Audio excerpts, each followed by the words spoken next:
Buenos días, chicos, ¿cómo andan? Buen día, profe. Buen día, profe. Buenas. Bueno, antes de empezar les quiero contar algunos cambios de últimos momentos que hicimos con la cátedra. El primero es que el parcial va a ser únicamente práctico. Lo decidimos en base a que, como tienen que rendir final obligatoriamente, nos parecía por ahí mejor que se concentren en la práctica. Igual, obviamente, que para resolver la práctica tienen que saber la teoría, pero bueno. Va a ser únicamente práctico. Y lo otro es que probablemente le acotemos el tiempo a cada ejercicio, porque tuvimos una charla con profesores de otras materias, o sea, bueno, esto es algo que se viene debatiendo hace rato, el tema de cómo evaluar y todo eso, y bueno, los mejores resultados se obtienen, o sea, la menor cantidad de exámenes copiados, vamos a decirlo así, se obtienen cuando se acota el tiempo por ejercicio. Así que probablemente no sea de libre navegación, sino que cada ejercicio tenga su tiempo de resolución. Por supuesto, esto tiene ventajas y desventajas. El que sabe lo va a resolver muy rápido y le va a alcanzar el tiempo, y el que no sabe, seguramente el tiempo no le alcance. Pero bueno, estas son las condiciones de la virtualidad, digamos. Si no hubiera exámenes copiados, esto no pasaría, pero la realidad es que hay. Entonces, bueno, tenemos que buscar formas para evitar eso. ¿Está bien? Así que eso les quería comentar con respecto al examen.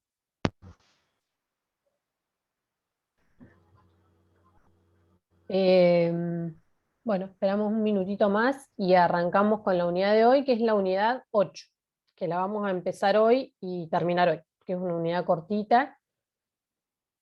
Las unidades que vienen son bastante cortitas, así que se ven en una clase, a lo sumo 2. Hola, profe, buen día. Buen día. No sé si me escucha. Ah, sí. Sí, sí. Le quería consultar si va a ser, yo anduve con problemas de internet, si va a ser con vía Zoom, digamos, si nos conectamos por este medio o... Sí, sí. Sí. Es vía Zoom. No, perdón, es en Pedco, pero sí, tienen que estar conectados en Zoom también. Ok, con este mismo link y todo, Sí, y sí, después siempre, entramos en siempre está el Petco. link. Exacto. Sí, sí, el Ok, horario del examen está en la Pedco y es de 9 a sí, 1. a las 9, sí, ok. Y, perdón, disculpe, seguro que lo dijo. Y en Petco nos van a dar los problemas, nosotros resolvemos, ahí tenemos que subir archivos también. Claro, exactamente. Sí. Cada problema tiene el espacio para que ustedes suban o un archivo PDF o una foto. Entiendo que es más fácil por ahí para ustedes sacar una foto con el celular y subirlo en el espacio del problema. ¿Está bien? O sea, Ok. por cada problema van a tener la opción de subir o un archivo PDF o una foto, o un archivo Word, o sea, hay varios formatos admisibles, Ah, genial. Sí, pero creo que lo más fácil para ustedes es sacar una foto y subirla. genial. Eso era, muchas Entonces, gracias. no, no de nada. Ah, Entonces, o sea, resuelven el examen, sacan la foto y pasan al siguiente. O sea, vamos a sacar eso de libre navegación. El horario del examen sigue siendo el que dije. Está en la Pedco también. Sí. No sé si está, pero sí, de 9 a 13. digamos, no podemos volver sobre el ejercicio anterior, sería, Exacto, ¿no? sí, Ok. no, exactamente, sí, sí, así como decís. Gracias, profe. No, de nada. Profe, Sí, ¿y cuánto tiempo sería por ejercicio? depende del ejercicio. Va a haber ejercicios que tienen más tiempo y otros que tienen menos tiempo. O sea, ¿Y depende de la dificultad, ¿no? cuántos más o menos serían cuántos ejercicios para Todavía no saber? sabemos, pero en principio pueden ser 3 o 4. Ah, bueno, gracias. No, de nada. Profe, le Profe, consulto otra. Uy, perdón. No sé. Yo le quería no, consultar. Uy, perdón, Habla, tranquila, habla. perdón, Juan. Le quería consultar. Yo tengo mire, me ha pasado de todo. Tengo la cámara de mi celular rota, entonces conseguí una cámara fotográfica. Sí. Quería preguntar si alguno sabe o si usted, si no hay problema, si se suben igual los archivos, o si trato de probar o lo corto en un Word. Me Vio parece que es que un si poquito más sacás, pesada. creo que si sacás una foto y te la guardas en JPG, vos después descargás digamos, de la memoria de la cámara a tu compu y eso lo subís a la Pelco Sí. y no hay problema. De todas Ah, ok. formas, probá que te lo guarde efectivamente en JPG, creo que es el formato. Sí, hoy iba a probar eso. Ok, Así genial, que probá. profe. Pero sí, Gracias. no debería haber problema, es lo mismo. Con cualquier- Ok, gracias. No, de nada. Profe, Sí, sí, Juan, te tenía escucho. una duda con lo del el tiempo de cada ejercicio. ¿Va a ser, por ejemplo, no sé, ejercicio 1, 1 hora para entregar o algo así? ¿Va a ser? O sea, vos tenés, suponete, vamos a suponer que tenés de 9 a 12, tenemos 4 horas. Suponete que hay 4 ejercicios con la misma complejidad y se les asigna 1 hora por ejercicio. Vos vas a poder ver el primer ejercicio y vas a tener 1 hora. O sea, hasta que Ah, no bien, bien. resuelvas ese ejercicio no vas a poder pasar al segundo. ¿Está bien? Si lo Sí, como resolvés antes de hicieron 1 hora, si lo resolvés antes de 1 hora, subís tu archivo, pones enviar y entonces te habilita el segundo. ¿Está claro, bien? como sí, en física hicieron lo mismo, así, dieron un tiempo por cada Exactamente, ejercicio. Ah, perfecto. exactamente. Bueno, Eso porque quería hablé con saber. la gente de física bastante, primero por la superposición, segundo bueno, porque es una materia similar en cuanto a que hay mucha gente y es más bien práctico también el parcial.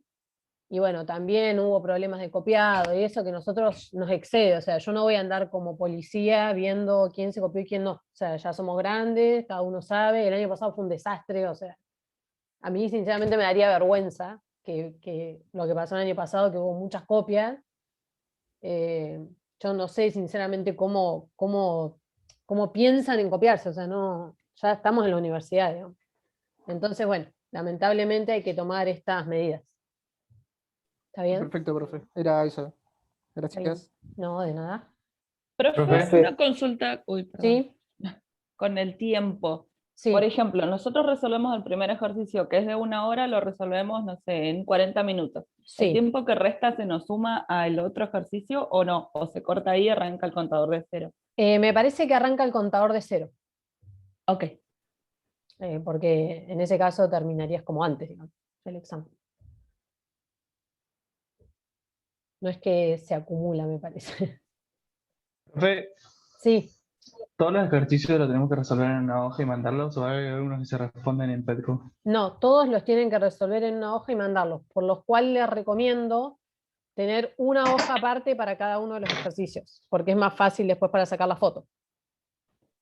Sí, gracias. No, de nada.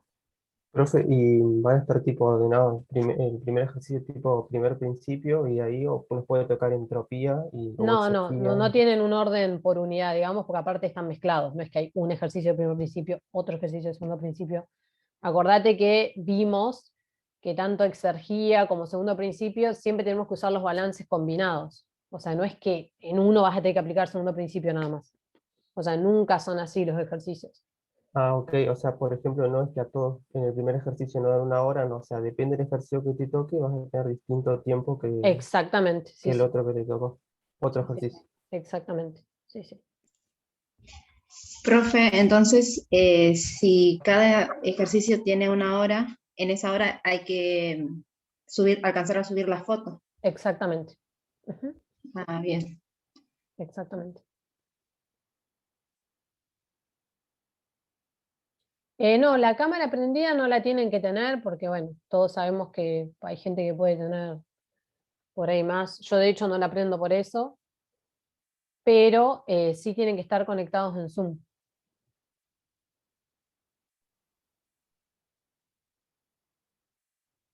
Claro, Sebastián, sí, es lo que justamente les decía, es una actividad por ejercicio. Tienen un tiempo determinado por ejercicio, si no te sale el primero, pasás al siguiente y no podés volver.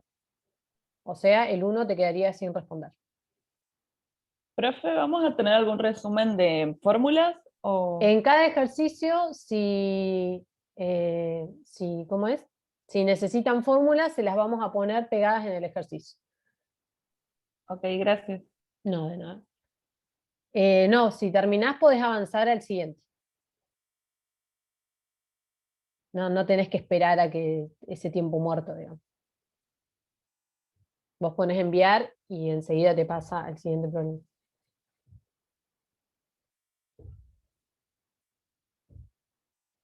¿Alguna duda más? Creo que es como vienen, bueno, no sé, los que están haciendo física 4 o algunas otras materias, creo que en métodos también usan la misma técnica, digamos, es lo mismo que han hecho en otras materias. Sobre todo en las que son muy numerosas.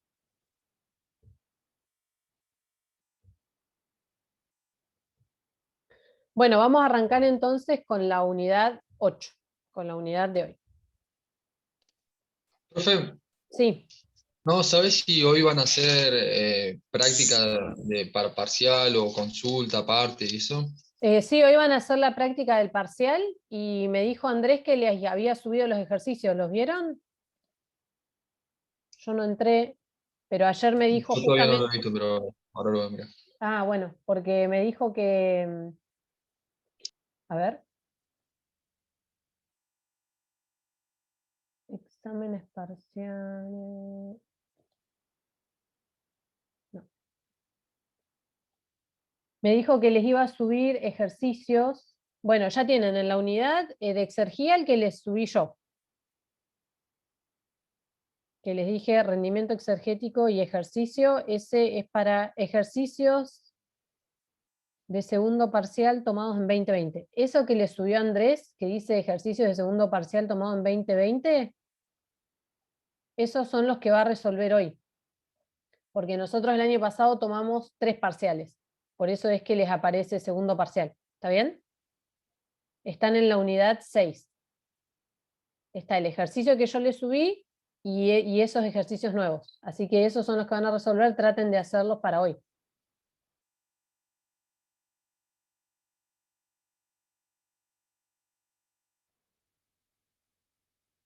¿Alguna duda más?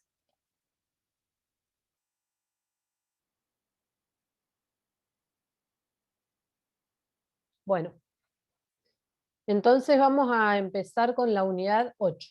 Esta unidad se llama Relaciones Termodinámicas Generalizadas.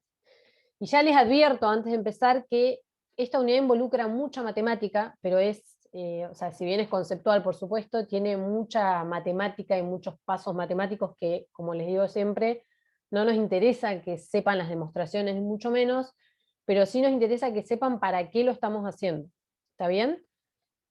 Vamos a ver muchas derivadas parciales, reemplazar en una fórmula, reemplazar en otra, etcétera, etcétera, que lo que a nosotros nos interesa que nos quede es para qué estamos buscando lo que buscamos, digamos. Esta unidad en particular está bastante linda y cortita. En el WARC sería el capítulo 12, en donde antes de empezar con la unidad, WARC les hace como un pequeño resumen de las propiedades matemáticas de las derivadas, que me parece que está bueno para refrescar un poco. Yo acá no se los voy a hacer porque es algo que ya vieron en análisis, pero bueno, si alguno tiene duda, en el capítulo 12 del WARC está esto que vamos a ver hoy. Y por otro lado, el práctico de esta unidad, yo ya les dije que en este práctico no lo iban a resolver en la práctica como venimos haciendo con los otros ejercicios, con los otros prácticos. Este práctico lo tienen que resolver ustedes y si tienen consultas preguntan. Porque es un práctico, primero que es muy cortito y segundo que muchas de las cosas se van a ir tocando acá en la teoría y lo pueden resolver perfectamente. O sea, no es necesario gastar una clase de práctica en esto. ¿Está bien? Por supuesto que si tienen dudas pueden consultar, pero no es que se van a hacer ejercicios en el pizarrón. A lo sumo se hará uno solo si es que a todos les cuesta, digamos. Pero es realmente sencillo y muy cortito. Entonces, en esta unidad lo que vamos a ver es cómo se relacionan las propiedades termodinámicas.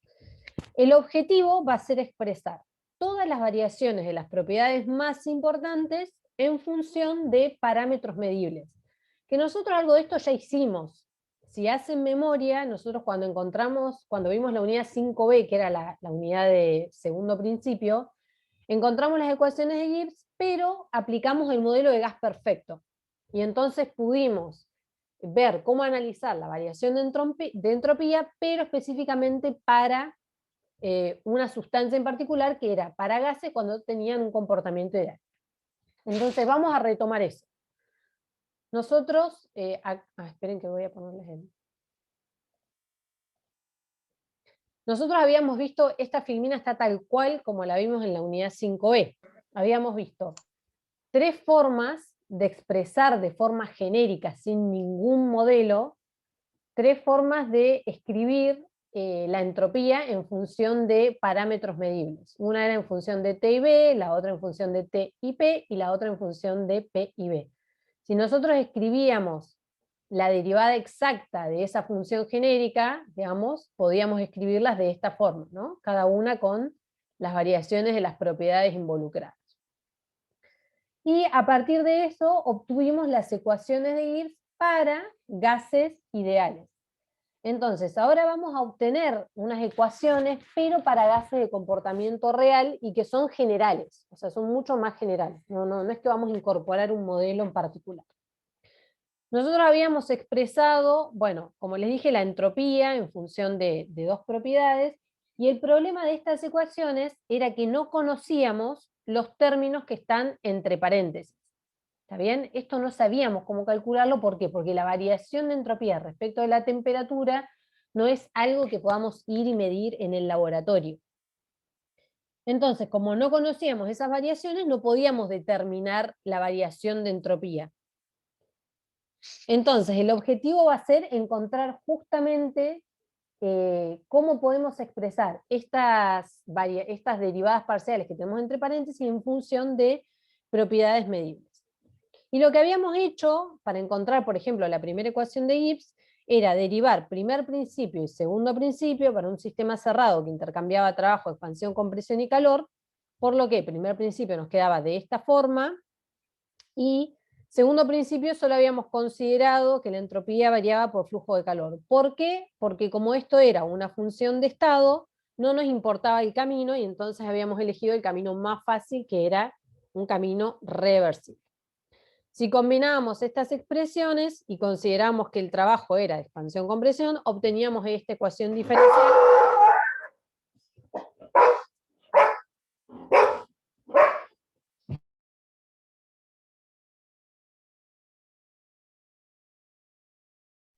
Perdón, chicos, que las perras, de nuevo. Bueno, si combinábamos estas 2 expresiones, entonces obteníamos esta ecuación diferencial, que es la primera ecuación de Gibbs, que si la observábamos, veíamos que tiene únicamente variables de estado, o sea, dependen de los estados final e inicial. Y era por eso que yo podía utilizarla para cualquier otro sistema que tuviera masa constante, es decir, que esta misma ecuación, a pesar de que nosotros la obtuvimos para un sistema cerrado no estacionario, la podíamos aplicar también, por ejemplo, para un sistema abierto en régimen estacionario. Hasta acá supongo que es medio familiar, o sea, es lo que vimos en la unidad 5. ¿Está bien? El único caso en donde yo no podía aplicar estas ecuaciones era en un sistema, por ejemplo, abierto en régimen no estacionario, porque la masa varía, y acá está todo por unidad de masa. Entonces, hasta ahí habíamos encontrado la primera ecuación de Gibbs, y lo que hicimos después fue aplicar el modelo de gas perfecto y obtener la expresión específica para gas perfecto. Y de esa forma podíamos calcular la variación de entropía entre un estado inicial y final, o entre una entrada y salida para gases perfectos. Y estas eran las expresiones que habíamos obtenido. Esto es lo mismo que vimos en la unidad 5. O sea, habíamos obtenido expresiones para calcular la entropía en función de 2 propiedades medibles a partir de las ecuaciones generales de Gibbs, aplicando el modelo de gas perfecto. Ahora, si comparábamos las ecuaciones las ecuaciones aplicadas para gas perfecto con las genéricas de acá abajo, nosotros podíamos ver que, por ejemplo, esta que depende de T y de B y esta que depende de T y de B tienen que ser equivalentes. ¿Está bien? Entonces, si comparamos los términos que acompañan al diferencial T, por ejemplo, el término que acompaña al diferencial T es este, y en este caso sería CB sobre T, y el término que acompaña al diferencial B sería este paréntesis, y en este caso sería R sobre B. Entonces, veíamos que como tienen que ser iguales, podíamos decir que CB sobre T era igual a esta derivada parcial, y que R sobre B era igual a esta derivada parcial. Entonces, de algo que no era posible medir, encontramos algo que sí es posible medir en un laboratorio, pero solo para gases perfectos. ¿Está bien? Esto era lo que habíamos obtenido en la unidad 5B. Entonces, lo que vamos a hacer ahora es ver algunas relaciones termodinámicas para sistemas que tienen masa constante. O sea, acá dice sistema cerrado, pero puede ser abierto en régimen estacionario también. Siempre con la condición de que sea un sistema en equilibrio, por supuesto, ¿no? Donde yo puedo determinar las propiedades. Entonces, estas que vamos a ver ahora son relaciones termodinámicas para sistemas en equilibrio y de masa constante. La primera que les aparece acá es la ecuación de Gibbs, que ya vimos. La segunda que ven acá es la definición de entalpía, que era una función de conveniencia que consideraba la energía interna y el trabajo de flujo P por B. Las otras dos variables que vemos acá son dos variables de conveniencia más, que son la función de Helmholtz, que también se conoce como energía de Helmholtz, y se define con la letra A igual a U menos T por S, y la función de Gibbs, que se define con una G minúscula y es H menos T por S. Esta última la vamos a usar bastante poco, pero son tres definiciones más que vamos a incorporar, además, perdón, dos más, además de la de entalpía. ¿Está bien? Las otras dos definiciones que nos van a importar van a ser las de calor específico a volumen constante, que es la variación de energía interna respecto a la temperatura, a volumen constante, y el calor específico a presión constante, ¿está bien? Que es la variación de la entalpía respecto de la temperatura. Que si esto se hace en memoria, ya lo vimos cuando estudiamos el experimento de Joule. Entonces, en total tenemos 6 expresiones. La primera ecuación de Gibbs, que sale de combinar primer y segundo principio, 3 funciones de conveniencia y la definición de los calores específicos. Y con estas poquitas ecuaciones podemos determinar todas las propiedades de una sustancia pura. Y entonces ahora vamos a ver cuáles son esas propiedades. Nosotros vimos, bueno, la primera ecuación de Gibbs, y si reemplazábamos, si incorporábamos la entalpía y despejábamos du y la reemplazábamos en la ecuación de Gibbs, entonces lo que tenía era la segunda ecuación de Gibbs. Yo tenía entalpía, la derivaba, despejaba de U, la ponía acá y obtenía la segunda ecuación de Gibbs.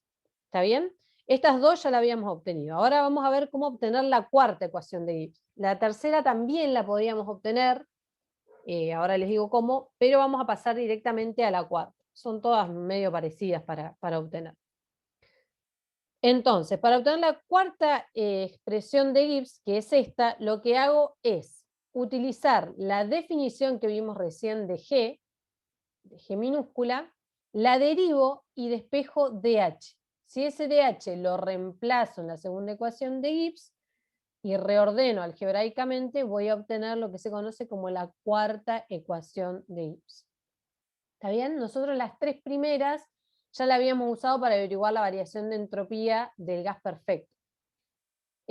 Por ejemplo, en la tercera lo que se hace, no la vamos a usar, pero lo que se hace es derivar la energía de Helmholtz, despejar de U y reemplazarla en la primera ecuación de Gibbs. ¿Está bien? Y ahí se obtiene la tercera ecuación. Entonces, acá están las 4 ecuaciones que son totalmente generales. O sea, yo hasta acá no apliqué ningún modelo de ninguna sustancia. Entonces, lo que primero vamos a ver es la representación gráfica de algunas de ellas. O sea, yo puedo representar gráficamente alguna de estas variaciones, que es lo que vamos a ver a continuación antes de meternos de lleno bien en la matemática. Por ejemplo, esta es la primera ecuación de Gibbs.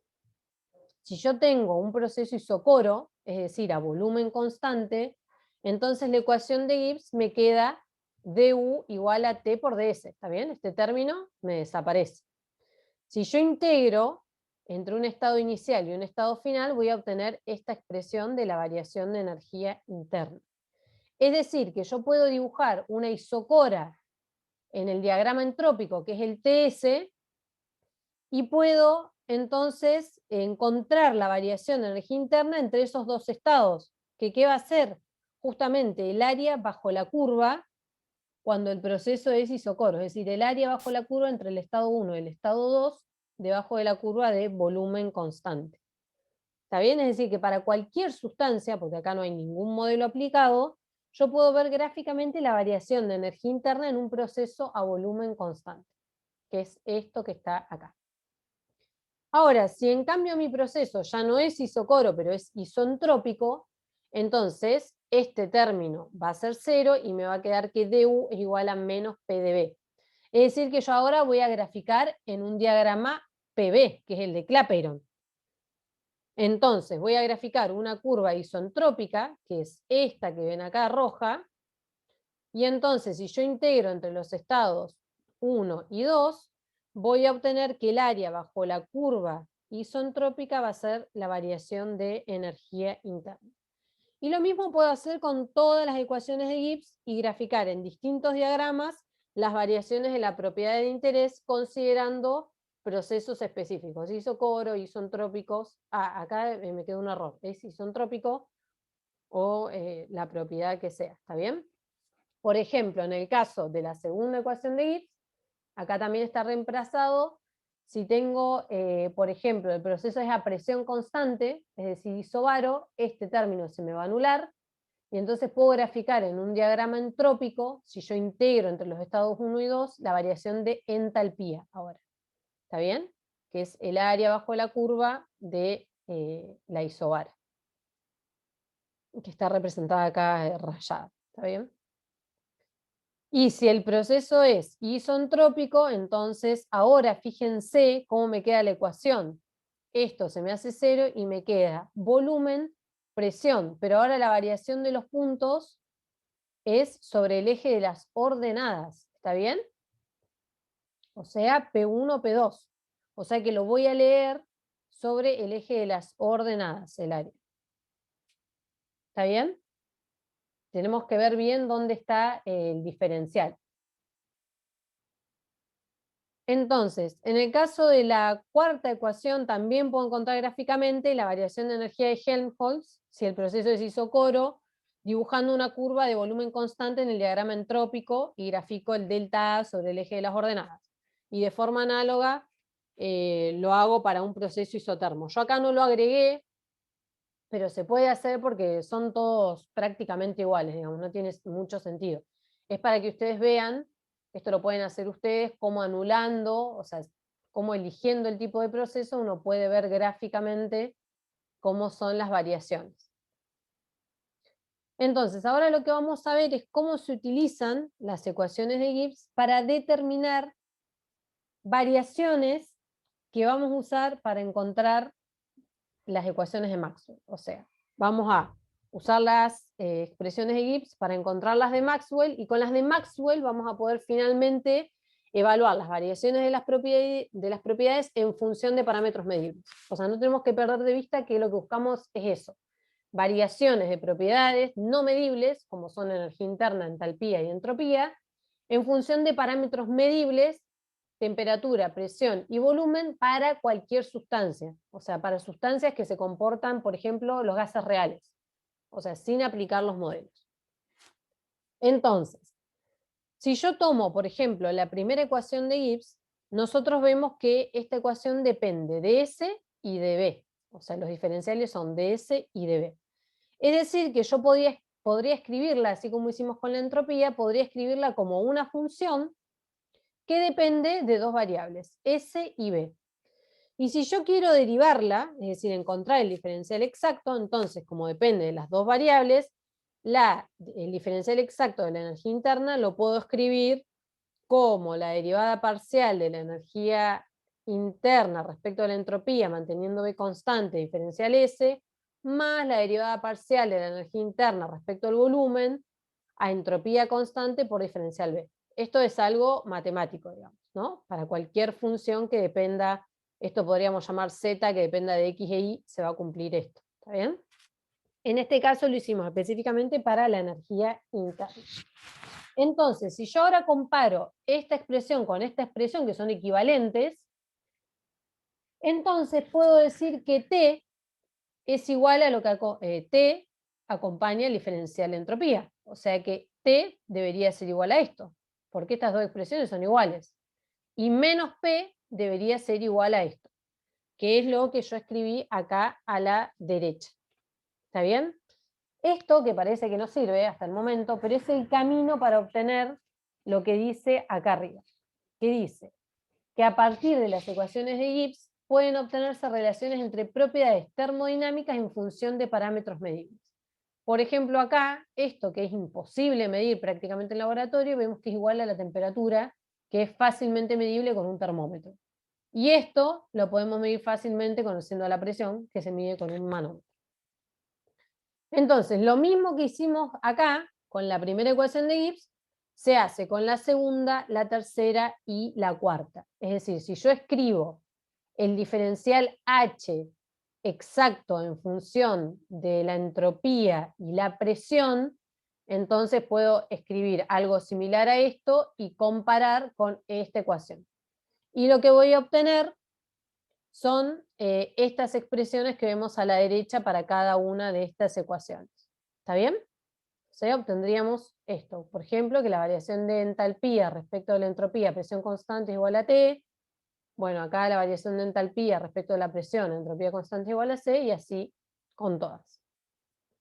Entonces, todas estas relaciones nos sirven para llegar a lo que se conocen como las ecuaciones de Maxwell. Las ecuaciones de Maxwell se obtienen a partir de las ecuaciones de Gibbs y de la igualdad de derivadas cruzadas para diferenciales exactos. Y esto, a su vez, nos va a servir para encontrar las propiedades termodinámicas en función de parámetros medibles. Como les dije recién, a mí los pasos matemáticos no se los tienen que saber, no nos interesa que sepan cómo llegar, la deducción y eso, pero sí para qué sirven este tipo de ecuaciones. O sea, no perdamos de vista que es para obtener variaciones en función de parámetros medibles. Entonces, vamos a empezar de nuevo con la primera ecuación de Gibbs. ¿Está bien? Siempre tomamos una como ejemplo y las otras digamos, se desarrollan de forma equivalente. Entonces, la expresión esta de Gibbs es un diferencial exacto. Y los diferenciales exactos, como ya vieron creo en análisis 3, tienen una propiedad matemática que nos dice que las derivadas cruzadas tienen que ser iguales, que es lo que se conoce como el criterio de exactitud en algunos libros. Entonces, para hallar la derivada cruzada, lo que hacemos es, por ejemplo, de esta ecuación es derivar a U respecto de S, considerando el volumen constante, que es lo que hicimos acá, derivada de U respecto de S, considerando el volumen constante, y luego la derivada de U respecto de B, considerando S constante. A esta derivada inicial la derivamos de nuevo, pero ahora respecto de B, considerando S constante. Y esta derivada tiene que ser igual a que si hago lo mismo, pero en distinto orden. Es decir, si derivo primero a U respecto de B a S constante, y luego a eso lo derivo respecto de la entropía a B constante. ¿Está bien? Entonces, esas derivadas tienen que ser iguales, que es lo que está escrito acá. Que se ve difícil, pero no es difícil. Entonces, si uso las relaciones que obtuvimos recién, entonces teníamos que la derivada de U respecto de S a volumen constante era T, que es lo que obtuvimos acá recién. La derivada de U respecto de S a volumen constante es T. Entonces es lo que yo reemplacé acá. Y la derivada de U respecto de B a S constante es menos P. Entonces, finalmente, lo que obtenemos es que la derivada de la temperatura respecto del volumen a S constante es igual a menos la derivada de la presión respecto de la entropía a volumen constante. Y esto se tiene que cumplir porque es una propiedad matemática, o sea, una propiedad matemática del diferencial exacto. esto se tiene que cumplir, y como encontramos estas relaciones anteriormente, entonces esto se tiene que cumplir. Y esta igualdad es la que se conoce como la primera ecuación de Maxwell. Si hacemos este mismo camino de encontrar las diferenciales cruzadas para cada una de las ecuaciones de Gibbs, entonces vamos a encontrar una ecuación de Maxwell por cada ecuación de Gibbs. Y eso es lo que está acá. ¿Está bien? Vamos a obtener las 4 ecuaciones de Maxwell. Entonces, ¿para qué quiero estas expresiones? De nuevo, para que quede claro. Seguramente acá ya no me están siguiendo los pasos matemáticos, pero no importa. Pero fíjense la importancia que tienen. Por ejemplo, la tercera ecuación de Maxwell. Nos dice que tenemos una derivada, supónganse que yo tengo este paréntesis, nos indica la variación de entropía respecto al volumen en un proceso isotermo.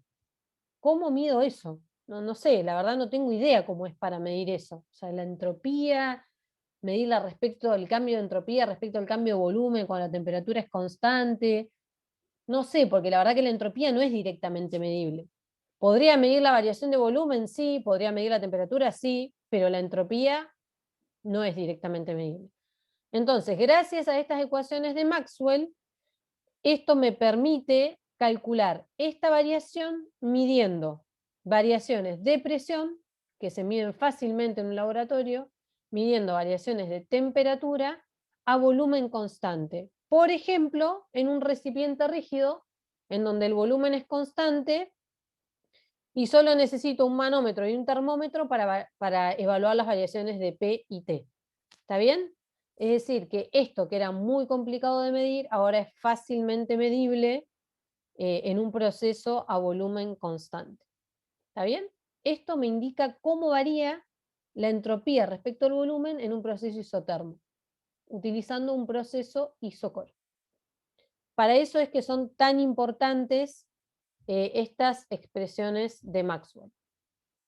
Entonces, si yo ahora utilizo todas esas ecuaciones y las relaciones, vamos a ver finalmente las ecuaciones generales de esas variaciones que nosotros queríamos en función de las propiedades medibles y los calores específicos, que es algo que nosotros podemos medir y ya conocemos. Los calores específicos generalmente están tabulados, pero se miden en calorímetros en laboratorio. Entonces, si empezamos, por ejemplo, por la energía interna, nosotros sabemos que es una función de T y de B. Es decir, en forma genérica, U es una función de T y de B. También la podríamos haber expresado en función, por ejemplo, de presión y temperatura o de volumen y presión. Pero como yo les dije en la unidad 5, hay variables que se llaman variables canónicas que nos permiten obtener la expresión más sencilla de la energía interna. Y esas variables canónicas, en el caso de la energía interna, son T y B. ¿Está bien? Entonces, U la puedo escribir el diferencial exacto, ya vimos. La derivada parcial de U respecto de T a B constante, diferencial T, más la derivada de U respecto de B a T constante, diferencial B. En donde ya habíamos visto previamente que esta variación es lo que nosotros denominamos calor específico a volumen constante, que ya lo vimos cuando vimos el experimento de Joule. El problema es el segundo paréntesis. El segundo paréntesis que no sé cómo medirlo, y si yo quiero medir la variación de energía interna, tengo que conocer cada uno de estos términos. Este lo conozco y este no lo conozco. Pero si encontramos una forma, si encontramos una expresión para este paréntesis, entonces sí podríamos medir la variación de energía interna. Y para eso vamos a usar de nuevo la primera ecuación de Gibbs, que es esta que está acá abajo. ¿Está bien? Entonces, el paréntesis de arriba, este ya lo conocemos. Este que nos pide la variación de energía interna respecto al volumen a temperatura constante. Bueno, entonces, ¿qué vamos a hacer acá? Vamos a derivar la primera expresión de Gibbs respecto al volumen. O sea, vamos a dividir todo esto por diferencial volumen. Y a temperatura constante. Si nosotros hacemos eso, nos queda esta expresión de acá. du derivada parcial de volumen a T constante, nos quedaría este término. Acá nos queda ds sobre db a t constante, nos queda este término, y acá nos queda db sobre db, perdón, a t constante. Esto se nos va y nos queda menos p. ¿Está bien? Esta es la expresión que obtenemos para este paréntesis. Pero nos aparece, si nosotros reemplazamos esto que obtuvimos acá, nos sigue apareciendo esta derivada parcial que tampoco sabemos cómo medirla. Delta S respecto de B a T constante. No sé, no se puede medir en el laboratorio. Pero por suerte acá aparece lo que encontramos con Maxwell, que es nuestro salvador, que ya obtuvo esta derivada en función de propiedades medibles, que era la tercera ecuación de Maxwell, que acabamos de ver. Entonces, si yo ahora reemplazo esto acá y esto acá, obtengo finalmente la expresión de la variación de energía interna que solo depende de propiedades que pueden medirse en el laboratorio y el CB, que es algo que está tabulado. Y esta expresión es válida para cualquier sustancia, ya sea gas real o gas perfecto. En el caso de que fuera un gas ideal, yo lo que debería hacer acá es reemplazar esta derivada considerando la ecuación de gas perfecto. Es decir, tengo la ecuación de estado, despejo P y hago la derivada de P respecto de T. Y eso lo derivo, lo reemplazo acá, y van a ver que esta expresión, esto se me va a anular y me va a quedar CB respecto de T, que era algo que ya habíamos visto. Por ejemplo, ese ejercicio, a ver, hay una pregunta. Si el CB no fuera constante, habría que saber su... Sí, totalmente. Si el CB no fuera constante, tendríamos que saber su variación respecto de T. Fíjate que acá no está integrado. Así que yo en realidad no estoy diciendo que es constante. ¿Está bien? Si yo lo integro esto y lo saco afuera, ahí sí estoy diciendo que es constante. Perfecto. Uno de los ejercicios, por ejemplo, que tiene en la guía es demostrar que la variación de energía interna para el caso de un gas perfecto es solamente CB por delta T.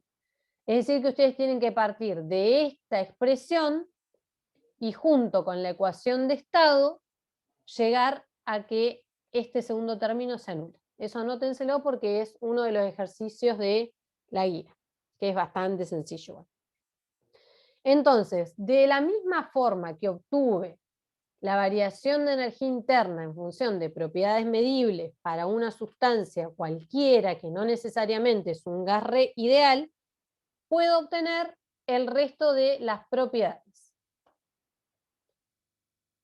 Entonces, como vimos al comienzo, estas son expresiones que se pueden utilizar cuando la masa del sistema es constante. Entonces, ahí en las diapositivas de Susana, que ahora no me acuerdo si ya se las subió o no, pero se las subo, no hay problema, tienen la deducción hecha para DS y DH. Yo acá no se las agregué porque realmente, o sea, me interesa que sepan esto, cómo usar las ecuaciones de Maxwell.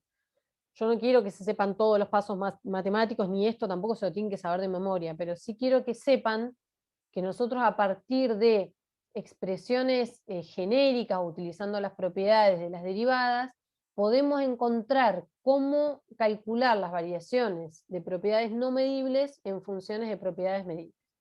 Y entonces lo voy a obtener para cada una de estas propiedades. ¿Está bien? Entonces, como les dije antes, las ecuaciones anteriores están dadas por unidad de masa y entonces solo se aplican para cambios entre estados de equilibrio de un sistema homogéneo de composición constante, es decir, esto no nos sirve, por ejemplo, si tuviéramos una reacción de combustión en donde la composición cambia, y solamente se aplica en donde la masa es constante, sea sistema cerrado o sistema abierto en régimen estacionario. Para el caso particular de gases ideales, estas ecuaciones se reducen a las ecuaciones de Gibbs vistas en la unidad 5b. ¿Está bien? Todo esto ya lo vimos, por ejemplo, para el caso de gas perfecto. Entonces, de estas expresiones de U, de H y de S, también podemos obtener gráficamente algunos valores, como por ejemplo, el valor de CB y CP. Por ejemplo, en este caso, podemos ver cómo obtener el CP en un diagrama entrópico, analizando la expresión general de DU que acabamos de obtener y analizando la primera ecuación general de Gibbs. Que fíjense que estas y estas son equivalentes, pero ¿cuál es la diferencia entre esta y esta? Que esta está en función de parámetros medibles y esta, por ejemplo, está en función de la variación de entropía. ¿Está bien? Entonces, si yo, por ejemplo, tengo un proceso isocoro, en esta ecuación y en esta ecuación la variación de volumen tiene que ser constante. ¿Eso qué significa? Que este término se me anula porque este diferencial va a ser 0 y este término se me anula porque este diferencial va a ser 0, porque el proceso es a volumen constante. Entonces, si yo comparo, me queda du igual a CB por dt. Y acá me va a quedar du igual a T ds. Como estas son equivalentes, entonces CB por dt tiene que ser igual a T por ds, que es lo que yo les puse acá. ¿Está bien? Lo único que hice fue reacomodar y entonces me va a quedar que la variación de la temperatura respecto a la entropía en un proceso isocoro es igual a la temperatura sobre el CB. Lo que nos dice que en un diagrama entrópico, cuando el volumen es constante, es decir, sobre una isocora, yo tengo un estado dado, que ahí está marcado con 1, entonces la pendiente sobre la isocora, la pendiente, digamos, en ese punto sobre la isocora, es T sobre CB. Esto es, ordenadas sobre abscisas. ¿Está bien? La ordenada me marca la temperatura y las abscisas me marcan el CB. Esto significa que en cualquier diagrama entrópico elijo un punto sobre la isocora, marco la pendiente en ese punto y puedo obtener un calor específico para esa temperatura dada. Y acá se ve bien clarito cómo CB varía con respecto a la temperatura, porque si yo tomo un punto acá y le trazo la pendiente, entonces el CB me va a cambiar. ¿Por qué? Porque el CB se lee desde donde la pendiente corta el eje de las abscisas hasta el punto en cuestión, digamos, hasta el estado determinado. Si yo lo tengo acá, por ejemplo, la pendiente va a ser así, me va a cortar acá, y el CB va a ser de acá hasta acá, por ejemplo. ¿Se entiende esto? ¿Me siguen, chicos, hasta acá?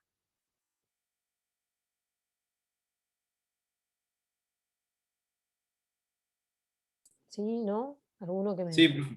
Bien. Sí, sí. Entonces, de forma análoga podemos obtener el CP en un diagrama entrópico, ahora, por supuesto, en un proceso isobaro, que es lo que vamos a ver a continuación. Bueno, hago exactamente lo mismo, parto de la ecuación general para la variación de entalpía a partir de parámetros medibles y la comparo con la segunda expresión de Gibbs.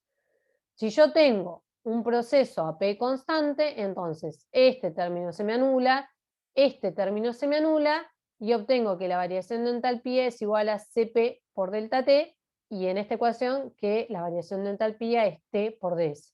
Si yo reacomodo y ordeno, me queda esto.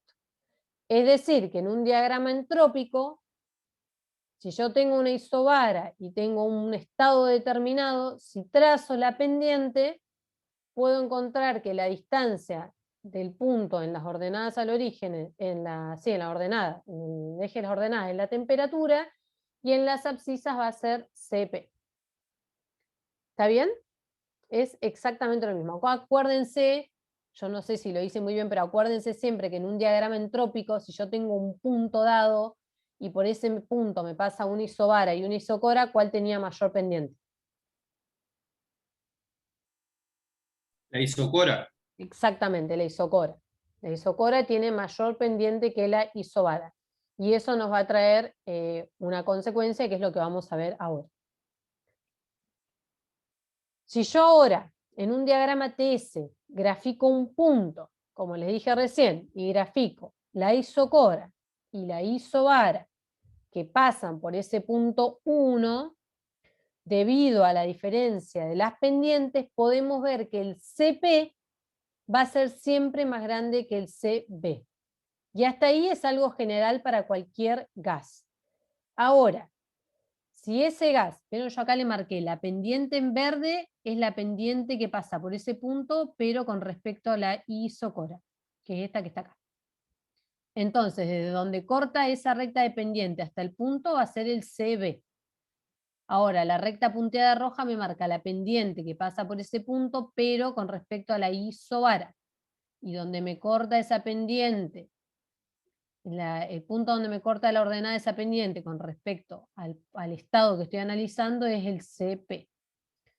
Entonces, esto es general para cualquier sustancia, pero si ese gas se comporta como gas ideal, entonces esa diferencia es la constante particular o la constante universal, dependiendo de las unidades, ¿está bien? Entonces, fíjense como gráficamente podemos obtener, por ejemplo, el valor de R. Creo que este es otro ejercicio que tienen en el práctico. ¿Está bien? Solo para gas perfecto se cumple esto. A ver. R es solo para gases. Si fuera otra sustancia, entonces esta es una diferencia dada. No nos daría R. Nos daría una diferencia. ¿Está bien? Esto en el caso, creo que en el práctico tienen para el caso de que es gas ideal, o sea que saquen R a partir de gas ideal. Pero fíjense que esto es fantástico, porque esto tiene las mismas unidades que la entropía, ¿no? O sea, esto es kilojoule sobre Kelvin kilogramo, por ejemplo. O joule Profe, esta es sobre... la relación de Myers. Esta sí, exactamente. Para el caso de gases ideales. Ahora la vamos a ver para el caso de gas perfecto. Entonces, fíjense que esto es, ¿cómo es? Esto tiene las mismas unidades. Tiene las mismas unidades que la entropía. O sea que yo el diagrama entrópico puedo trazar la pendiente y entonces sacar el valor ese que tiene CB y CP, por ejemplo, si no lo tuviera. ¿Está bien?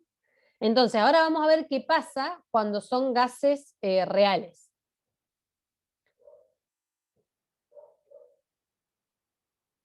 Que es lo que... ahora vamos a llegar a esa diferencia cuando tenemos gases reales. ¿Está bien?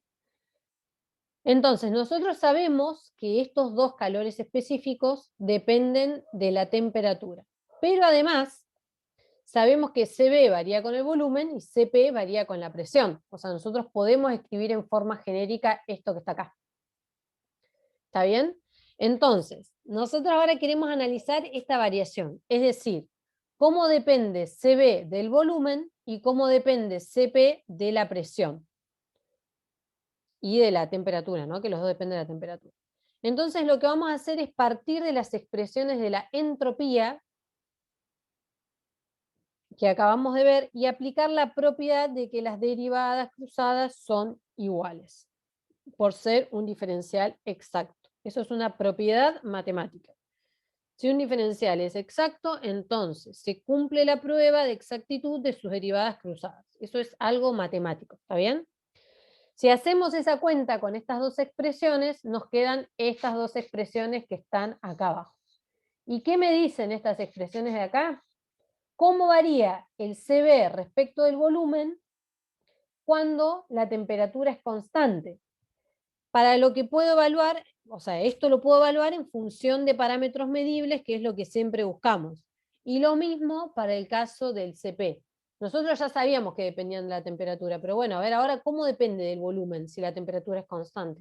Bueno, evaluando esta derivada que es en función de parámetros medibles. ¿Alguien quería hablar? Entonces, ¿cómo encontramos esta derivada? Y bueno, por ejemplo, si yo tengo gas perfecto, ya tengo un modelo al cual puedo derivar. Pero esto también se podría analizar para un gas real, en donde también hay modelos. Nosotros tenemos modelos para gases reales que los vamos a ver en las próximas unidades. Es decir, que yo podría encontrar esta variación para un gas real, metiendo acá la derivada de una ecuación para gases reales. ¿Está bien? También se podría analizar para el caso de líquidos y sólidos, si yo tengo el modelo de cómo se comporta un líquido y un sólido. O sea, si tengo la variación de P y T para un líquido y un sólido, que nosotros la hemos visto. Entonces, como de los modelos nosotros vimos, el que más vimos hasta el momento fue el de gas perfecto, entonces vamos a analizar para este caso, que ya sabemos lo que nos tiene que dar. ¿Qué nos tiene que dar? Para un gas perfecto, ¿CB de qué depende? De nada, es constante. ¿Cómo no? ¿Cómo que no depende de nada? Te doy otra De la vida. temperatura. Claro, pero si es perfecto no varía. Perdón, de gas ideal. ¿Te referís vos a la diferencia entre gas ideal y gas perfecto? Claro. Te salvaste, tenés razón. Exactamente, ¿se acuerdan la diferencia sutil que dijimos que no le íbamos a usar mucho, pero tiene razón el compañero? Cuando es perfecto es constante, que es lo de los gases nobles, argón, xenón y todo eso, y cuando es ideal depende solo de la temperatura. Tiene toda la razón el compañero. Entonces, si es gas ideal, nosotros deberíamos tener que esta derivada, ¿cuánto nos tiene que dar? Si solo depende de la temperatura. A ver. 0, exactamente. Y esta también nos tiene que dar 0, porque el CB no varía respecto de B para un gas ideal. Y lo mismo CP. No varía respecto de P para un gas ideal, solo varía respecto de T. Y como T es constante, como bien dice el compañero, entonces esto nos debería dar 0. ¿Qué es lo que vamos a demostrar ahora? Algo que ya sabemos que nos tiene que dar, pero igual lo vamos a ver. ¿Qué es esto que está acá? Si yo necesito la derivada, fíjense lo que nos decía acá. Nos decía que la variación de CB respecto al volumen a T constante era la derivada segunda de la presión con respecto a la temperatura cuando el volumen era constante. Entonces, si yo en mi ecuación de estado despejo P y la derivo una vez respecto de la temperatura, vamos a estar todos de acuerdo en que nos va a dar R sobre B. ¿Está bien? Y encima el proceso es a volumen constante, o sea que R es constante y B es constante porque él me lo está diciendo acá. Si yo ahora vuelvo a derivar, porque es lo que me pide acá la derivada segunda, si yo derivo una constante, esto me da 0. Con lo que obtenemos efectivamente que esta variación es nula y por lo tanto para gases perfectos CB depende únicamente de T. Nosotros esto lo habíamos obtenido de otra forma, pero acá lo podemos demostrar a partir de ecuaciones genéricas. ¿Está bien? Y lo mismo ocurre con el CP. Nosotros tenemos que el CP, la variación del CP respecto de P a T constante nos va a dar la derivada segunda del volumen respecto de la temperatura. En el caso de un gas perfecto, si yo despejo el volumen y lo derivo una vez en un proceso de presión constante, entonces esto me va a quedar R sobre P. Como P es constante y R es constante, todo esto es una constante, y si yo lo vuelvo a derivar, eso me va a dar 0. Con lo que obtengo que para un gas perfecto se cumple que Cp depende únicamente de la temperatura. ¿Está bien? Esto partiendo de definiciones generales de la variación del Cp. Entonces, si hacemos unos calculitos más, lo que podemos encontrar es la diferencia entre Cp y Cb justamente para cualquier gas. En el caso de gases ideales ya vimos recién que esa diferencia era R, ahora vamos a ver una expresión general a partir de la cual podemos obtener esa diferencia. ¿Está bien? Entonces lo que hacemos es volver a usar las dos expresiones generales que vimos para la entropía, que son estas dos, que son la variación de entropía en función de parámetros medibles y la variación de entropía en función de otros dos parámetros medibles. ¿Está bien? Una es de T y B y la otra es de T y P. Si a estas expresiones que son equivalentes las igualamos y despejamos el diferencial T, vamos a obtener esta expresión que está acá abajo. Esta expresión que no se asusten porque no nos la vamos a tener que acordar. Si la analizamos, vemos que es un diferencial exacto en función de ¿qué? De B y de P. Es decir, que de forma genérica yo puedo decir que la temperatura es una función del volumen y la presión. Y entonces, si quiero encontrar de forma genérica este diferencial exacto, utilizo lo mismo que hice antes. De forma genérica, evalúo las derivadas parciales de una y la derivada parcial de otra. Entonces, si yo ahora lo que hago es comparar los términos que acompañan el diferencial volumen entre las dos expresiones y el diferencial presión entre las dos expresiones, voy a obtener de ambas ecuaciones que esos términos, o sea, yo tengo que obtener que esto tiene que ser sí o sí igual a esto, porque estas dos expresiones son equivalentes. Y esto que acompaña a dp sí o sí tiene que ser igual a esto. ¿Está bien? Si de esas igualdades despejo CP y CB, obtengo esta expresión. O sea, de igualar esto y esto, obtengo esta expresión, y de igualar esto con esto, obtengo esta expresión. Es la misma expresión para los dos casos. ¿Está bien?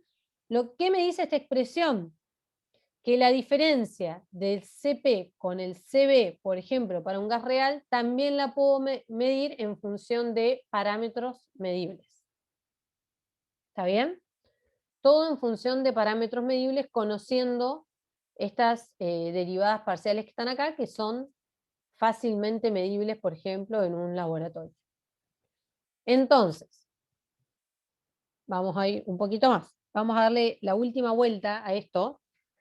Creo que es lo último, ¿sí? Bueno, no, lo anteúltimo, pero lo último de matemática, digamos. Y lo que vamos a hacer es, vamos a utilizar otra propiedad matemática, que es la relación cíclica. No sé si alguno la tiene en mente. Ya les digo que todo esto de las propiedades matemáticas en Warc está resumido en una carilla. Pero a grandes rasgos lo que nos dice es que la relación cíclica entre las derivadas parciales de una función que depende de dos variables es -1, que es esto que está acá. Relación cíclica porque yo derivo t respecto de p, después esta p tiene que estar acá arriba, p respecto de b y b respecto de t. O sea que si yo las doy vuelta siempre me queda cíclica, ¿ven? Bueno, eso es igual a -1. Esto también es una propiedad matemática, chicos, o sea, no vamos a andar demostrando. Se puede demostrar esto, de hecho en Warc está hecho. Es bastante sencillo, pero nosotros vamos a tener que creer que esto es así. ¿Está bien? O sea, esto está aplicado, por ejemplo, a nuestras variables que son presión, temperatura y volumen. Entonces, si de esta expresión yo despejo la derivada de P respecto de T a volumen constante, que me aparecía en la expresión de la diapositiva anterior, que es esta que está acá. Si yo la despejo, entonces me queda esto, ¿no? Esto que está acá. Esto lo hacemos, ¿por qué? Porque estas derivadas nosotros ya las conocemos. Estas que están acá, nosotros ya las conocemos y acá vamos a tener que hacer memoria. O sea, reemplazamos esta expresión, que es igual a esto, lo metemos acá, que es lo que obtenemos. ¿Está bien? Esta nos queda al cuadrado porque ya estaba antes también. Ya estaba acá. Entonces nos va a quedar al cuadrado. ¿Por qué? Porque estas derivadas nosotros ya las conocemos. Si hacemos memoria, cuando vimos las unidades de líquidos y sólidos, nosotros tenemos, por ejemplo, que delta P respecto de B a temperatura constante es la inversa de esto. ¿Está bien? O sea, va a ser -1 sobre B por capa. Y esta, la variación del volumen respecto a la temperatura a presión constante, va a ser igual a B específico por beta. ¿Está bien? Esto nosotros, si ustedes hacen memoria, lo habíamos visto para líquidos y sólidos. Nosotros habíamos dejado de lado que esto valía para gases. ¿Por qué? Porque nosotros habíamos dicho que como para gases teníamos la ecuación de estado específicamente de los gases, era mejor usar la ecuación de estado. Pero esto también es válido para gases. ¿Está bien? Y por otro lado, bueno, no, y eso entonces vamos a utilizar estas relaciones para reemplazar estas expresiones que tenemos acá. Finalmente vamos a obtener que la diferencia entre CP y CB general, que se conoce como la relación general de Meyer, es esto que vemos acá. ¿Está bien? depende de la temperatura absoluta, del beta al cuadrado, del volumen específico y de kappa. ¿Y qué conclusiones podemos sacar de este valor, de esta expresión que encontramos? Por ejemplo, T es absoluta. ¿Puede ser negativa? No, No. ¿El volumen específico puede ser negativo? No. no. ¿Beta puede ser negativa? No. Y kappa tampoco, porque la habíamos definido justamente como una variable positiva y por eso habíamos puesto el signo menos adelante. Es decir, que CP sobre CB siempre es mayor que 0. Esto significa que CP siempre es mayor que CP. ¿Está bien? A lo sumo es igual. ¿En qué caso se va a cumplir esta igualdad? Por ejemplo, cuando la temperatura absoluta tienda a 0. Es decir, cuando trabajamos con fluidos a muy baja temperatura, asumimos que CP es igual a CB. ¿Está bien? Porque esto se transforma en una igualdad a 0. El otro caso en donde se cumple la igualdad de esta expresión es cuando trabajamos con líquidos y sólidos. ¿Y por qué?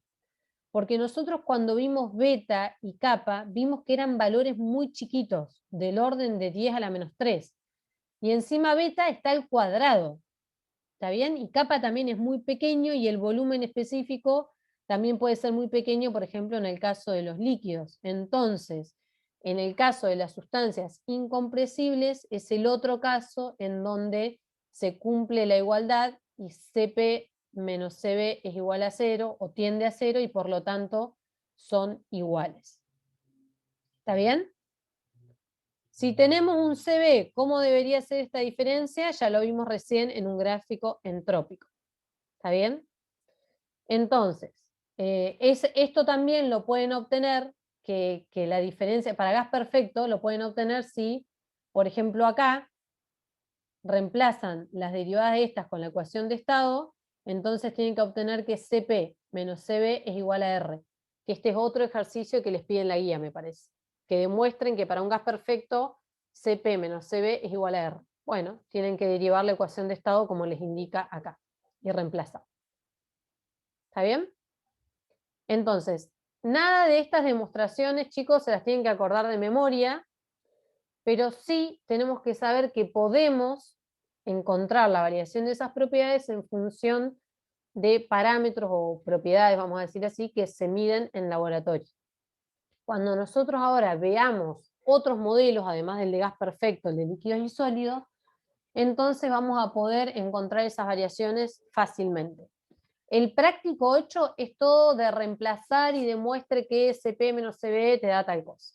Demuestre que DU para gases perfectos es tal otra. Demuestre que DH, o sea, es bastante mecánico, digamos. Y como que van a demostrar ahora esas expresiones que nosotros asumimos que eran así experimentalmente, ahora las vemos con la matemática. ¿Está bien? Pero es muy fácil, o sea, no van a tener inconveniente. Entonces, el último tema de la unidad que vamos a ver es sobre... no, en los finales no tomamos deducciones matemáticas, pero por ejemplo, si yo te pregunto ¿para qué me sirven las relaciones de Maxwell? Vos me lo tenés que saber decir. O si te pregunto para encontrar. Variaciones a partir de Sí. propiedades desmedibles. Exactamente. Esa sería la respuesta. O por ejemplo, CP y CB, ¿de qué dependen? En el caso de gas perfecto, o sea, ese tipo de preguntas, pero para nada pedimos demostraciones matemáticas. O sea, no tiene sentido. Las demostraciones matemáticas no sirven, ocupan espacio en la memoria. Profe, igual estas relaciones serían todas, digamos, de carácter empírico, necesitaríamos sí o sí tener medidos ciertos parámetros, ¿no? Sí, claro, por supuesto. Sí, Ok. totalmente. Por supuesto que en los problemas se les va a dar algún dato, ¿no? Siempre van a poder calcularlo si es que se les pide.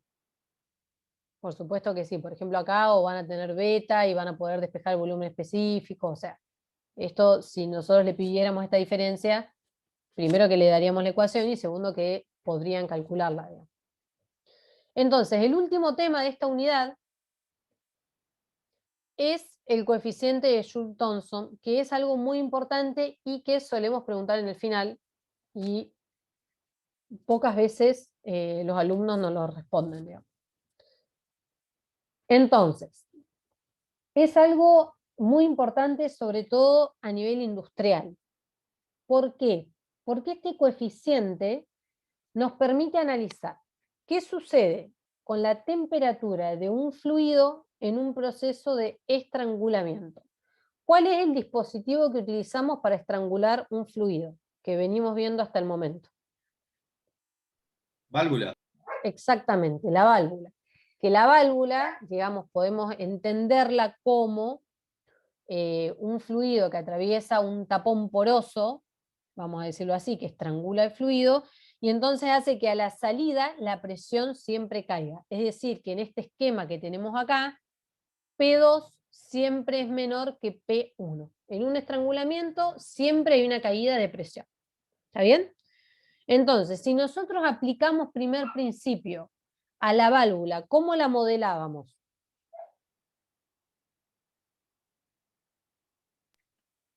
Como adiabática en régimen estacionario. Adiabática en régimen estacionario. ¿Y qué más? Lo más importante te está faltando. ¿Abierto, cerrado? Ah, abierto, obvio. Abierto, obvio. Muy bien. Bueno. Entonces, si aplicamos primer principio a un SARE, y es adiabática, como dice el compañero, si bien hay trabajo de flujo, pero ese trabajo de flujo está incorporado en la entalpía, en nuestro primer principio, ¿qué vamos a obtener de primer principio? Lo que dice acá el compañero en el chat, que es un proceso isoentálpico. Y acá voy a hacer un paréntesis. Nosotros, por primer principio, lo que obtenemos en realidad es que antes y después de ese tapón poroso, la entalpía es la misma. Es decir, que si esta entrada está alejada del tapón poroso y esta salida está alejada del tapón poroso, y yo aplico primer principio, esas entalpías me dan iguales. Sin embargo, si uno es riguroso, en realidad no sabemos qué pasa en el medio. O sea, nosotros evaluamos entrada y salida lejos del tapón y nos da que es igual. Pero en realidad este es un proceso que es totalmente irreversible y acá pasan cosas, como diría nuestro compañero, nuestro amigo. Digamos, esto es totalmente irreversible. Entonces, nosotros vamos a considerarlo como un proceso isentálpico, pero cuando lleguen a mecánica de los fluidos, esto no es tan bonito y tan fácil. O sea, si mal no recuerdo, acá no sé si no hay hasta una onda de choque, bueno, no importa. No es ahora algo que nosotros vayamos a estudiar. Pero para los fines de termo, vamos a considerar que es un proceso isoentálpico. Es decir, que nos vamos a mover por una curva de entalpía constante. Entonces, el coeficiente de Joule-Thomson se define como, se usa la letra mu para definirlo, y nos permite analizar si el fluido que pasa a través de la válvula se enfría, se calienta, o si su temperatura permanece constante cuando la presión cae en un proceso de entalpía constante. Es decir, que yo lo defino como la derivada parcial de la temperatura respecto a la presión en un proceso de entalpía constante, que es lo que está acá. Entonces, si mi presión siempre cae, delta P, ¿cómo va a ser? Negativo. Entonces, si vemos esta expresión, lo que me va a definir si este coeficiente es positivo, negativo o igual a 0 va a ser la variación de temperatura. Entonces lo que vamos a hacer es utilizar un diagrama temperatura-presión y vamos a dibujar una curva isoentálpica, que es la negra que ven acá o la negra que ven acá. ¿Está bien? Es una curva de entalpía constante. Si nosotros, el coeficiente nos dice, fíjense, ¿esto qué es? Esto es una pendiente. ¿Estamos de acuerdo? En este gráfico de acá, la derivada parcial de t respecto de p es una pendiente. ¿Y qué nos dice? Que si trabajamos en la rama derecha de la curva, en la rama derecha de la curva isentálpica, ¿cómo es la pendiente de este lado? ¿Positiva o negativa? Negativa. Exactamente, esto es una pendiente negativa. ¿Qué significa si la pendiente es negativa? De acá. Si la pendiente es negativa, significa que el coeficiente es menor que 0. Y si el coeficiente, si esta derivada es menor que 0, ¿qué deducción puedo sacar de la temperatura? Que la variación de la temperatura es positiva. Exactamente. ¿Por qué? Porque la variación de presión siempre es negativa. Entonces a mí lo que me queda averiguar es este delta T, o sea, analizar este delta T. Es decir, repitiendo, si mu es menor que 0, significa que mi pendiente es negativa, y como delta P siempre es negativo, significa que delta T es positivo.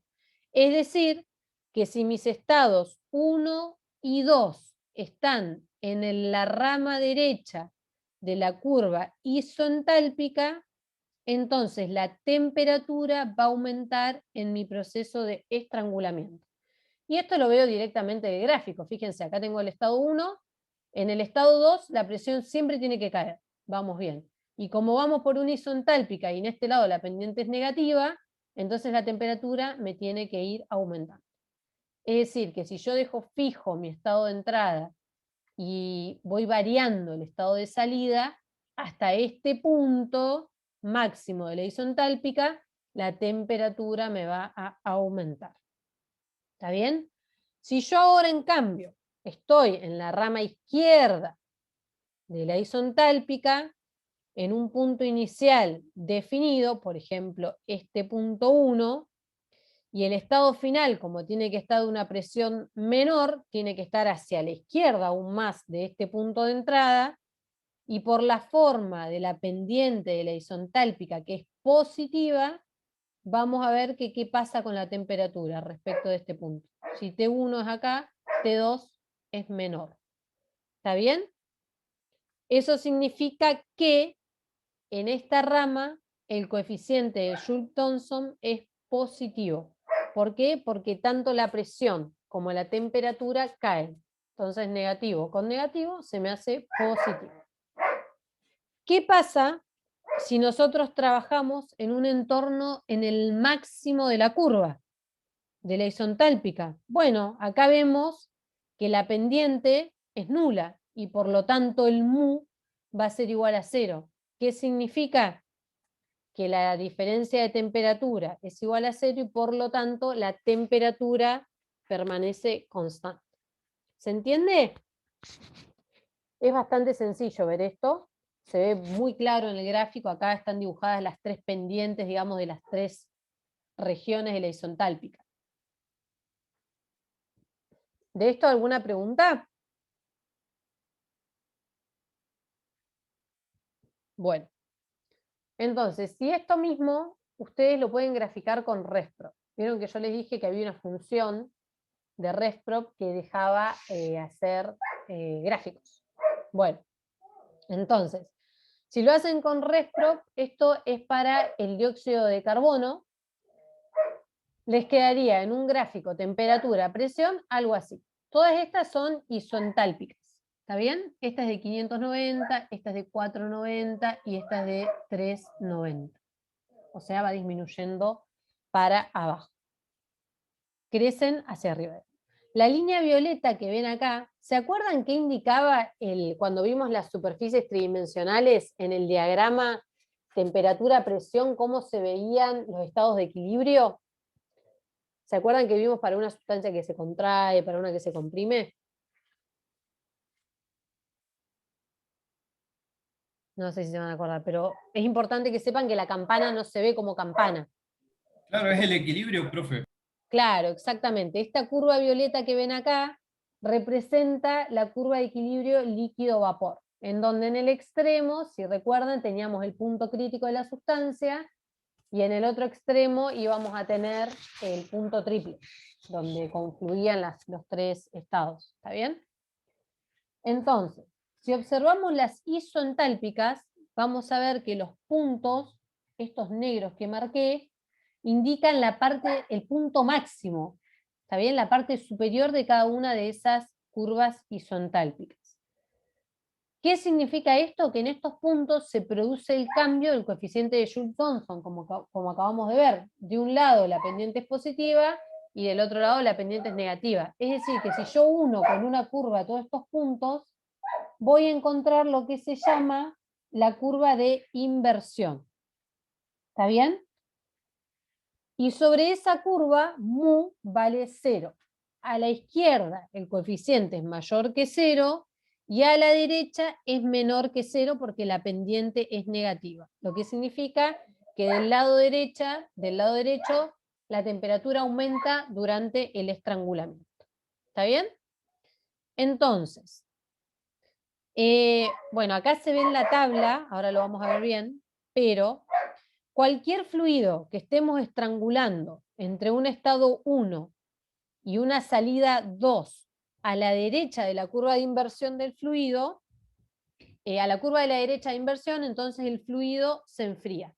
¿Está bien? ¿Estamos de acuerdo? Y si estamos la entrada y la salida del lado izquierdo, entonces... Ay, perdón, me confundí, ¿no? ¿No es al revés, profe? Sí, perdón. Si estamos la entrada y la salida del lado izquierdo, el fluido se enfría, y si estamos con la entrada y la salida de la válvula a la derecha, el fluido se calienta. Perdón. Y si estamos en condiciones de entrada y salida cercanas a las de la curva de inversión, que es si uniéramos todo esto, entonces el coeficiente de Joule-Thomson es 0 y significa que la temperatura no varía. ¿Está bien? Acá en la tabla de RESPRO se ve, por ejemplo, fíjense, la entalpía es constante porque estamos analizando puntos en una misma isentálpica. Y podemos ir viendo para una isentálpica de 390, que es esta, que está acá, podemos ir viendo que si yo varío, por ejemplo, la presión, entonces podemos ir viendo cómo es el coeficiente de Joule-Thomson y cómo va variando la temperatura. Y van a ver que hay un punto, cuando yo voy, por ejemplo, disminuyendo la presión cada vez más y más, va a haber un punto en donde vamos a pasar de negativo a positivo. Eso significa que entre estas dos presiones, por ejemplo, está el punto correspondiente a la curva de inversión. ¿Se entiende? Se dan cuenta, ¿no?, que para cada estado hay un coeficiente de Joule-Thomson porque es una pendiente. Es una pendiente en un estado dado. Nosotros, para calcularlo, vamos a tener que aproximarlos a variaciones, pero sí se entiende que en cada punto vamos a tener un coeficiente dado, ¿no? ¿Eso lo ven? Es algo Sí, profe. matemático. Bien, perfecto. Perfecto. Entonces, ¿por qué nos interesa estudiar este fenómeno?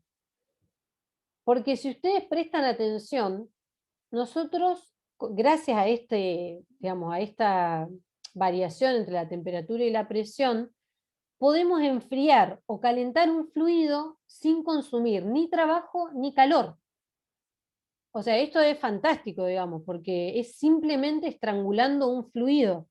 No requerimos gasto, por así decir. Por supuesto que el gasto es en estrangular nada más, pero no necesitamos calor para calentar y no necesitamos trabajo, por ejemplo, para enfriar.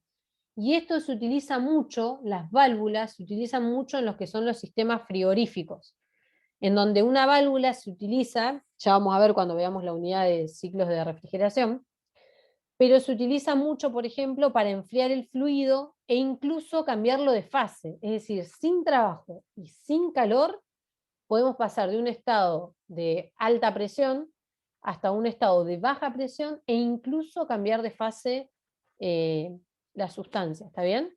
Y debido a este fenómeno es que se obtiene, por ejemplo, el aire líquido, que ustedes ven, por ejemplo, detrás de los... Ah, ahí me olvidé, ahí les dibujé, perdón. La curva de inversión. Y bueno, acá está indicado. Va, yo no lo dibujé, esto lo hizo Susana, ¿no? En eso se usa en los hospitales, por ejemplo. Cuando se necesita aire líquido, se utiliza este fenómeno.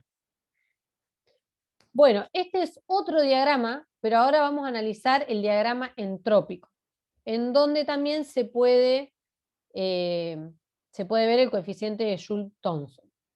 Las isentálpicas son estas campanitas que vemos acá. ¿Está bien? Ahora tenemos temperatura y entropía. Esta es la campana de Andrews. Y acá tenemos todas las isentálpicas, que falta el tramo que va por dentro de la campana. Pero bueno, no importa. Acá tenemos la isentálpica que hace así, y acá sigue constante, y esta isentálpica que hace así, y sigue constante. ¿Está bien? Entonces, como el coeficiente de Joule-Thomson nos habla de una variación entre la temperatura, que la vamos a leer en este eje, y la presión, entonces vamos a dibujar también las isobaras, que son estas que están acá. ¿Está bien? Y crecen hacia la izquierda. Esta, la primera es de 50 bar, la segunda es de 100 bar, 150, etcétera, etcétera. Entonces, si yo estoy ahora del lado derecho, en un punto del lado derecho, y me voy a presiones más bajas por una isentálpica, por ejemplo estoy acá, y me voy a presiones más bajas por una isentálpica, o sea, termino por ejemplo acá, entonces la temperatura disminuye. No, perdón, a ver, estoy diciendo mal. Ah, perdón, sí, chicos, empiezo desde el lado derecho, desde una presión, y tengo que disminuir, o sea, me tengo que correr para el lado más para el lado derecho, ¿está bien? Por ejemplo, empiezo en la isobara de 150 y me voy a presiones más bajas, por ejemplo, la de 50, voy a ver que del lado derecho de la campana la temperatura disminuye, bien decía. Entonces, en este tipo de diagramas voy a ver que cuando disminuye la presión, disminuye la temperatura del lado derecho de la campana. ¿Está bien? Entonces, el coeficiente de Joule-Thomson en este caso me va a dar positivo porque los dos parámetros disminuyen. En el caso contrario, si me voy del lado izquierdo de la campana, como yo tengo que disminuir la presión y tengo que ir por una isentálpica, tendría que irme para el lado derecho si quiero disminuir la presión. Entonces voy a ver que la presión disminuye, pero la temperatura aumenta, y por lo tanto el coeficiente de Joule-Thomson va a ser menor que 0. O sea, es opuesto a lo que vimos en el diagrama TP de recién. Sobre la curva de inversión, que es el punto máximo de las isentálpicas, el mu va a valer 0. ¿Se entendió esto o los confundí? Si no, lo vuelvo a repetir.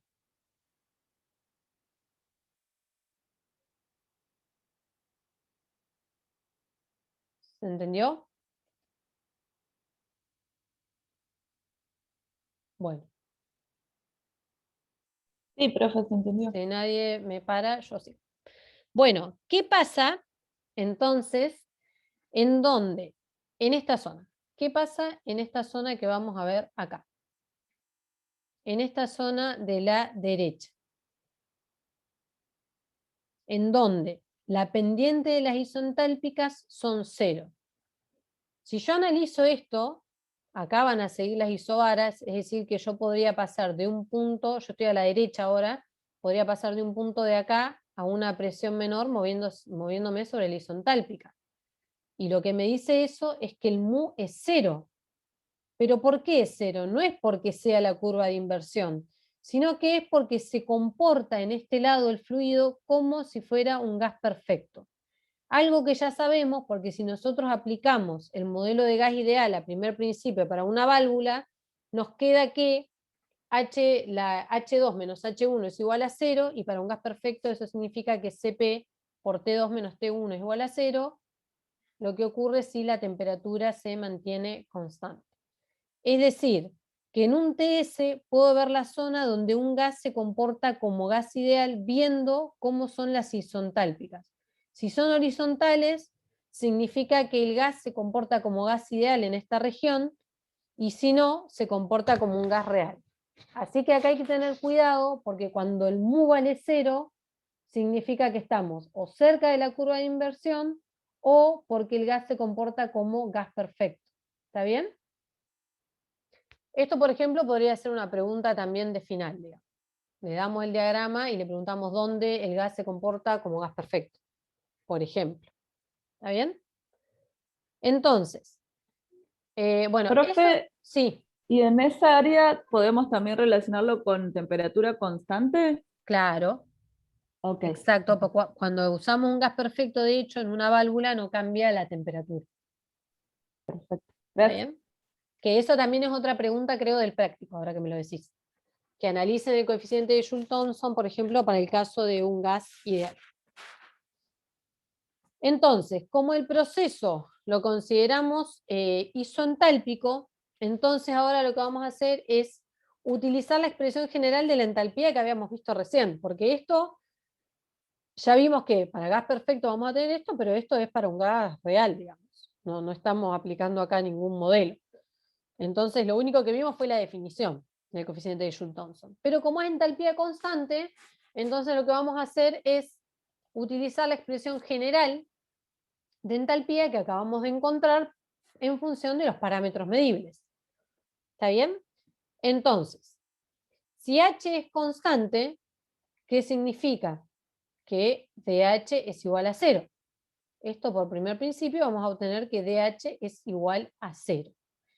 Y entonces podemos despejar la definición de esta expresión del coeficiente de Joule-Thomson, que es el diferencial temperatura sobre el diferencial presión, para un proceso que es a entalpía constante, es decir, que esto va a ser 0. Que fue lo que hicimos acá abajo. Si ustedes despejan esto de esta ecuación, obtenemos esta expresión de acá. Y esta expresión de acá entonces es el coeficiente de Joule-Thomson.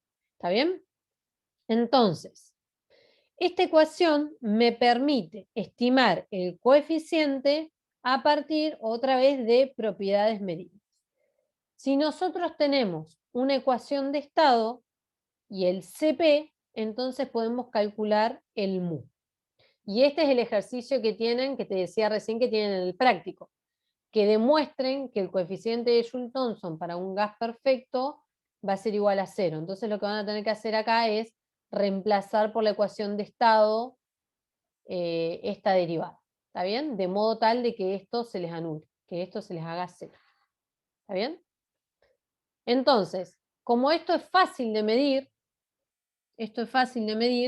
porque es evaluar en un estrangulamiento presión y temperatura. Entonces también nos podrían dar el valor de mu y obtener el CP a partir de esta expresión. Pero la verdad que esto es fácil medir, o sea, un estrangulamiento ya sabemos. Entonces, el coeficiente de Joule-Thomson se determina conociendo el comportamiento PBT de la sustancia y su calor específico a presión constante. Y viceversa, como les decía recién, midiendo el mu, que es simplemente medir variaciones de temperatura y presión, también podría estimar el CP. ¿Está bien?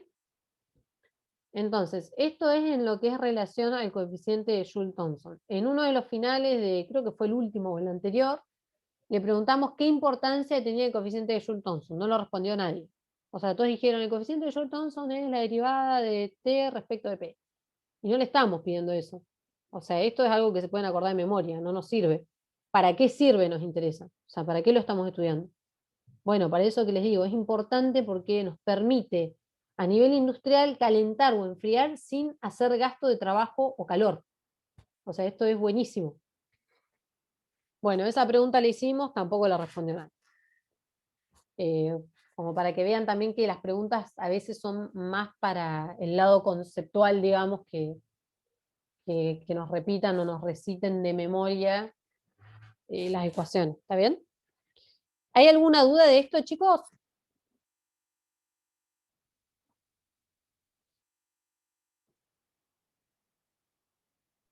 No, profe. Bueno, entonces vamos a ver un ejemplo del coeficiente de Joule-Thomson para ver cómo lo vamos a evaluar nosotros.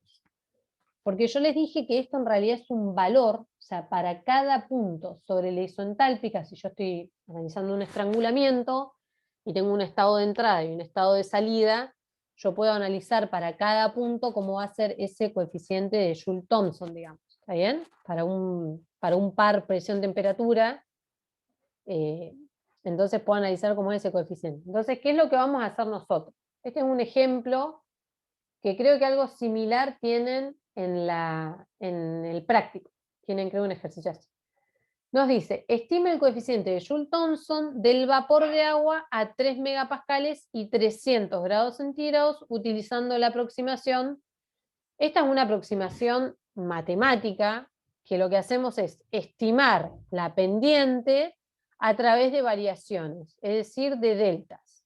Es decir, que si mi definición del coeficiente de Joule-Thomson es esto, nosotros vamos a estimarla como estas variaciones de temperatura y de presión. Entonces, ¿cuál es el valor de referencia que tenemos del coeficiente de Joule-Thomson? Bueno, vamos a ResProp, ponemos 3 megapascales, 300 grados centígrados, seleccionamos como propiedad el coeficiente de Joule-Thomson, que por suerte nos los da ResProp, y nos da para esas condiciones el coeficiente que es lo que está acá.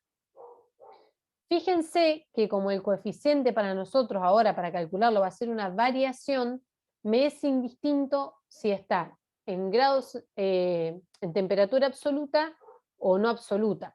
¿Por qué? Porque es un delta, ¿está bien? Si está en Kelvin o en grados centígrados es lo mismo, y si está en Fahrenheit o en Rankine es lo mismo porque es un delta. Entonces, fíjense, para esta presión y esta temperatura, ingresando a ResProp, nos va a dar la entalpía, o sea, ya sabemos que con dos propiedades independientes vamos a tener todas las demás propiedades para la sustancia pura. Entonces nos va a dar la entalpía y el coeficiente de Joule-Thomson. Entonces, vamos a ver qué tan buena es nuestra aproximación si ahora nosotros determinamos el coeficiente de Joule-Thomson utilizando esta variación. ¿Y para eso qué vamos a hacer? Bueno, vamos a considerar un proceso de estrangulamiento en un entorno de estas propiedades, digamos, de esta presión y de esta temperatura. ¿Por qué? Porque necesitamos un delta. Entonces lo que vamos a hacer es considerar un delta que contenga esta presión. Por ejemplo, vamos a ir desde 3,5 megapascales hasta 2,5, esto está mal, esto es 2,5 megapascales, ¿está bien? Cosa que la media de esas es estos 3 megapascales. ¿Y a qué entalpía lo vamos a hacer? Bueno, a esta entalpía que nos dice ResProp, que es la entalpía que corresponde para el coeficiente de Joule-Thomson que determinamos acá a partir de esta temperatura y esta presión. Entonces, lo que vamos a hacer es ingresar en ResProp ahora nuestra presión, 3,5 megapascales, y nuestra entalpía, que es la misma que esta. Entonces, con dos propiedades me va a quedar definido todo lo demás. ¿Está bien? Entonces, eso fue lo que hice en estas dos columnas que siguen. Esta primera es igual que esta. Y estas dos son ingresando 2,5 megapascales y la misma entalpía, y 3,5 megapascales y la misma entalpía. Entonces, de eso voy a obtener cómo es la variación de temperatura, que es lo que voy a reemplazar acá. Si yo hago esa cuentita, voy a tener la temperatura 3,5 megapascales y la temperatura 2,5 megapascales, que son estas dos respectivamente.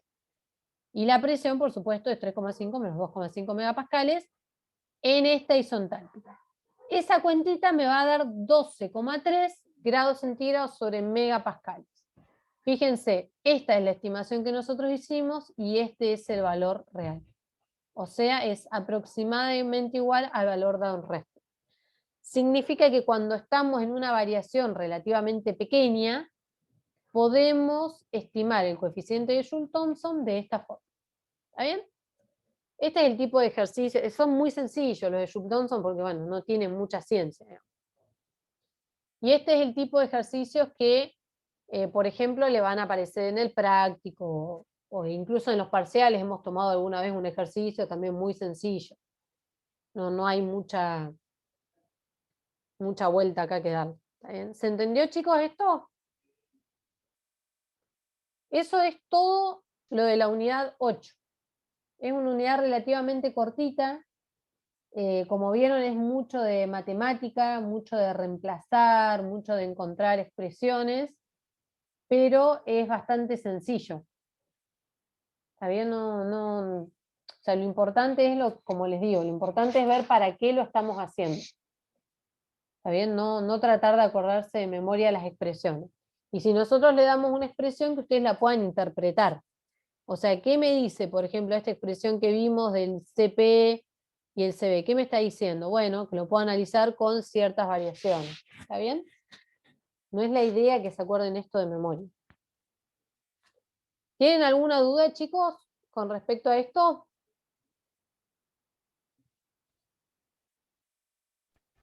No, profe, por Con ahora esto no. no, profe. Bueno, con esto no. Eso me sonó a que con otros sí. Bueno, hoy a la tarde van a tener, como les dije, las 2 horas de práctica. También si necesitan un poco más, seguramente se puedan quedar un poco más después de clase. Yo creo que les va a alcanzar bien. Andrés va a resolver ese tipo de ejercicios. Sáquense las dudas de todos los ejercicios que tengan, todo lo que hayan hecho. Si el viernes se quieren poner a practicar, practiquen del Sengel, porque el Sengel tienen el solucionario ustedes. Entonces, no se pongan a hacer problemas de los cuales no tengan la respuesta, porque van a entrar en crisis, como nos pasó alguna vez a todos, un día antes del parcial. Entonces, si van a ponerse a resolver, o agarren el WARC y dicen, bueno, hago este sin ver la solución, lo resuelvo a mi manera y después comparo con lo que hizo WARC, pero ese es mi consejo. Ustedes hagan y estudien como quieran. Yo les doy ese consejo porque a veces pasa de que uno agarra parciales viejos, por ejemplo, siempre nos pasa que dicen, uy, este no lo pude resolver, y porque capaz que el parcial tenía algún error y se aclaró en el momento de la clase, y están 2 días tratando de resolver algo que está mal. Entonces, mi consejo es que hagan los ejercicios que están en los libros resueltos. Obviamente háganlos sin mirar, para ver cómo están ustedes, digamos. ¿Está bien? Yo tenía una pregunta, profe, respecto a un ejercicio de Sengel. Es sobre una interpretación del gráfico, más que nada. No sé si te puedo preguntar ahora. Sí, sí. Era un problema que había un compresor que le entraba Ujú. una corriente de refrigerante 134A. Sí, Entraba en forma de vapor y salía líquida, si no me sí, equivoco. sí. Eh, entonces, cuando yo iba al gráfico, ¿no? Ujú. Y para buscar la variación de las entalpías y hacer todo el tema de la exergía, eh, no sabía si tenía que interpolar, porque como entraba como gaseoso y salía líquido, si tenía que hacer la entalpía para bajar la temperatura después del cambio de fase y después así, Discúlpame, o simplemente ¿entraba como vapor saturado y salía como líquido saturado? me parece que sí, o sea, había un cambio de estado, si no me equivoco. Pero en un ¿Puede ser? compresor no puede ser. Un compresor trabaja con Siempre, gas o con vapor, digamos, pero no trabaja claro, de ningún modo con pero cambio de creo, estado. bien, entonces por ahí fue un error mío al ingresar los datos Eh, Respro, puede ser. no, sí, en todo caso podría ser que la turbina cuando expande, sí entre el estado final en la campana, muy cerca del título igual a 1, Bien. pero en un Y si llega, compresor, no. No. claro, pero dado el caso, si llega a haber un problema donde hay que calcular o sea, hay una corriente, ¿no? Sí. Claro, o sea, en general no va a haber cambio de fase en las entalpías ahí. En el Entonces, compresor no. En donde tenés cambio de fase, en un evaporador, un condensador, que justamente los usás para cambiar de fase el claro, fluido. claro, y Pero si buscamos, disculpa, el cambio de entalpía en un gráfico, simplemente hacemos la final menos la inicial sin exacto, especificar todo lo que pasó en el medio, digamos. exacto, porque es una variación de una función de estado. Ah, bueno, genial. Sí, era eso, me tenía un Pero, o poco sea, confundido. sí te puede pasar que en una turbina sí tengas un cambio de estado, como te digo, pero no en un compresor, porque el compresor funciona, ya te digo, con vapor, que en general va de vapor saturado a vapor sobrecalentado en todo caso. Pensalo en una campana Claro, de un sí, TS, pensalo en una campana. Si vos partís de cualquier punto de la rama derecha de la campana, en donde tenés vapor saturado y el compresor te aumenta la presión, suponete ya sea isoentrópico o irreversible, lo cual significa que la entropía te va a aumentar, te vas a correr a presiones mayores hacia la derecha, o sea, te vas a alejar de la campana. claro. O sea que es casi Sí, imposible, o sea, es segura, imposible que tengas un cambio de fase. no, seguramente entonces era una turbina. ¿Sí? Es muy probable, porque habían dos ejercicios, hay una turbina y un compresor, Bueno, en pero no ese sabía bien caso, eso, en la si turbina, por había que ejemplo, especificarlo. no, en la turbina, por ejemplo, vos entras en un estado dado, en la turbina, tenés presión y temperatura, y salís en un estado dado donde tenés presión y temperatura, vos ingresando a ResPro vas a sacar la entalpía de ese punto específico. Y la variación de entalpía es 2 menos 1, digamos. Claro, claro. ¿Está bien? Distinto es, Sí, discúlpame, si a vos te dan, por ejemplo, una turbina que entra en un estado dado y a vos te cae el punto final de la expansión dentro de la campana, lo que te puede pasar es que no te den el estado especificado y te den, por ejemplo, el título y la presión. Entonces vos tengas que calcular cuál es la entalpía específicamente para ese título. Que para eso vas a usar la ecuación de título, por ejemplo. Por si te Claro, sería la entalpía que correspondería al líquido y al vapor en ese punto dado y ahí. Exactamente, exactamente.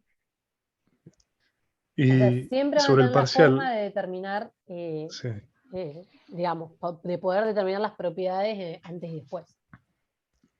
Claro, y en el parcial suelen dar el gráfico, digamos, y uno tiene que determinar así gráficamente, o suelen dar la tabla con los valores. Depende, a veces damos gráficos, a veces damos tabla. Depende.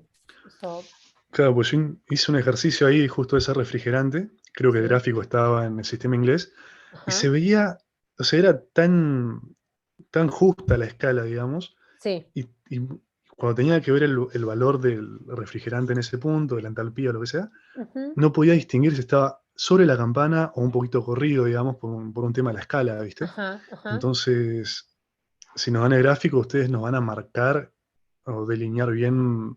Sí. eh, En general les damos un gráfico que se vea bien, pero de todos modos, ahora para practicar está bueno, por ejemplo, que vos lo hagas gráficamente, porque lo que tiene el gráfico, que si bien es algo grosero por la escala, como vos bien decís, te da una idea.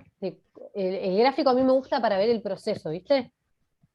O sea, en el gráfico sí, vos ves muy bien el proceso. O sea, te ves a dónde te vas para el lado de la campana, para adentro, para afuera.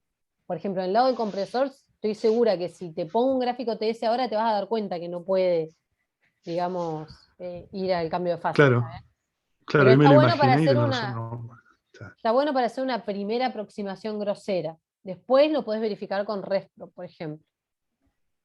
Bien. ¿Está bien? Muchas veces le Sí, pedimos que sí. lo calculen y después que, por ejemplo, hagan el camino en el gráfico y que verifiquen. O sea, eso también puede pasar. Bueno, bien, entonces estaremos en la práctica en la tarde y cualquier Bueno, cosa sí. consulto ahí. Sí, sáquense todas las dudas, chicos. Bueno, gracias, profe. No, de nada. Bueno, ¿alguien tiene alguna duda más? Porque si no los libero para que vayan, coman, se despejen y después a full con termo. Porque no quiero que haya 150 en el recuperatorio, así que los amenazo para que les vaya bien. Y no se copien, por favor, porque en serio que cuando vemos los parciales con copia o sea, nos enojamos primero y después es como que no puede ser. Profe, Sí, disculpe, yo tengo una consulta respecto de las irreversibilidades. sí, En la teoría, cuando se da la expresión, se dice que es igual al trabajo perdido o al módulo del trabajo perdido y sí. que a su vez es igual a la temperatura del estado muerto por la generación de entropía. Sí. El tema es, ¿eso se cumple cuando justamente T0 es la temperatura del estado muerto y por lo tanto el calor útil es nulo? ¿O no estoy bien No. con eso? Eso, no. Eso es una definición de lo que es el trabajo perdido, pero eso nosotros lo vimos. Ah, vos me hablas del balance de exergía, la irreversibilidad. Claro, eso mismo. No, eso no es cuando eso es una definición. La irreversibilidad es T0 por el sigma. O sea, vos eso siempre lo vas a calcular así, aunque tu sistema vaya de T1 a T2, digamos. Bien, perfecto. ¿Entendés? Pero O sea, ¿siempre va a ser el trabajo perdido? sí, por definición es la irreversibilidad que tenés, T0 por sigma. O sea, lo calculás así siempre, T0 por sigma. Pero puede ser que vos todavía tengas capacidad de producir trabajo útil, pero puede ser que no haya llegado, digamos, como estado final al estado muerto. Pero igualmente la irreversibilidad la vas a calcular como sigma, que la vas a tener que obtener de algún lado, por T0. Bien, pero, o sea, por eso la pregunta iba justamente así. Siempre la irreversibilidad va a ser igual al trabajo perdido, por el hecho de que el otro día en una clase de consulta, no me acuerdo qué ejercicio era bien, pero creo que fue Aniela, como que dio a entender que no siempre es el trabajo perdido. En realidad la irreversibilidad como tal es exergía perdida. ¿Está bien? Vos estás perdiendo. siempre que tengas irreversibilidades, vos perdés capacidad de producir trabajo útil. Esa es la interpretación que ustedes tienen que hacer. O sea, siempre miralo en términos de exergía. Todo tu balance de exergía es exergía. Y la irreversibilidad es exergía destruida. O sea, vos perdés la capacidad de producir trabajo. ¿Por qué? Porque tenés irreversibilidades. Esa es la definición, es exergía destruida. Y la exergía es la capacidad de producir trabajo. Por lo tanto, si tenés irreversibilidades, estás destruyendo esa capacidad, estás perdiendo esa capacidad de producir trabajo. No sé a qué se habrá querido referir Aniela. Pero míralo en términos exergéticos, digamos. Bien, Una perfecto. pregunta. Sí, Si te piden calcular, por ejemplo, el trabajo real sí, obtenido, sí. ese trabajo real lo puedes obtener tanto por primer principio como por balance de exergía, ¿no? Claro, porque vos fíjate, el primer principio es el trabajo real, sin lugar a dudas. Y el balance de exergía, vos tenés, por ejemplo, que tenés un SARE, tenés una turbina, un compresor, el trabajo técnico que te aparece en exergía equivale a ese trabajo, es el trabajo real, digamos. Vos podrías calcular un trabajo ideal si en ese balance de exergía anularas las irreversibilidades, por ejemplo. Claro, con bien? irreversibilidad sí sería el real. Claro, con irreversibilidades serías lo que tenés en tu proceso. Ahora, si te piden el reversible, entonces vas a tener que anular las irreversibilidades. Genial, profe, gracias. No, de nada. Profe, ¿le Profe, puedo hacer una ¿puedo hacer consulta? una consulta? Sí. Perdón, habla Juan. Oh, bueno, ¿cómo se llama? Es de exergía. Sí. Una duda que tengo dice, ¿la variación de exergía de una máquina térmica siempre es cero? Ujú. Siempre así, fija. Ah, eso es algo que me estás preguntando. Pensé que ibas a leer el Sí, libro. es algo que te pregunto. No, eso Pero era. pensalo. O sea, no quiero que te lo sepas de memoria. Pensémoslo. Sí. Variación de exergía es un delta, ¿no? Me estás hablando del balance, ¿no? Sí, del balance. Balance, sistema cerrado. Nos deshacemos del tiempo porque no nos interesa. Sí. Si es un delta, es una máquina cíclica, por ejemplo. Sí, eso también lo dice acá. Porque ya está resuelto desde el 4, pero no entendí esa parte, por eso Porque quería te preguntar. dice que es cero la variación. Claro, es como un dispositivo cíclico.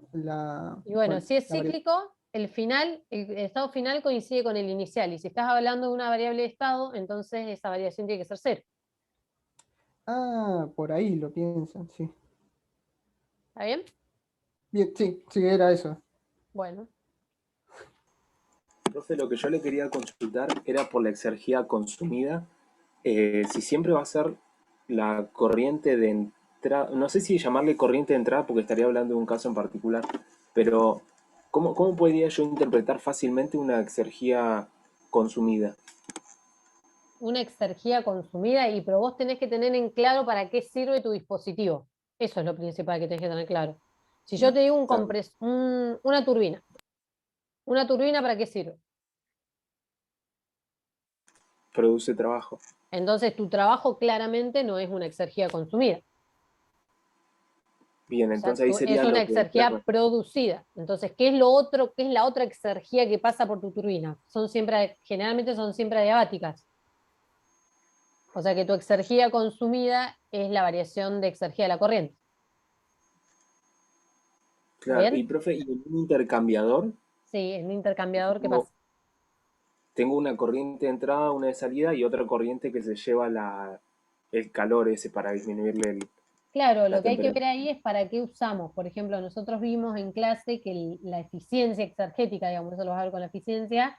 Por ejemplo, la corriente fría, que se calienta, vamos a decirlo así, es la exergía producida. ¿Está bien? Y la corriente caliente sería la consumida. Ah, claro. O sea que si yo quisiese utilizar la de 1 menos la energía consumida menos, no, la producida menos la consumida, ¿cambiaría igual o optaría lo mismo? como, ahí me perdí. En general Claro, los yo entiendo rendimientos todo son lo que como dijo usted. la definición que les dimos, digamos. Vieron que yo les subí una última transparencia. Claro, sí, sí. Creo que es más fácil verla como consumidas y producidas, porque después los otros si no tienen que meterse con las irreversibilidades. Y, o sea, son bastante sencillas las definiciones de cada uno. Tienen que ver para qué se está usando el dispositivo, digamos, cuál es el objetivo.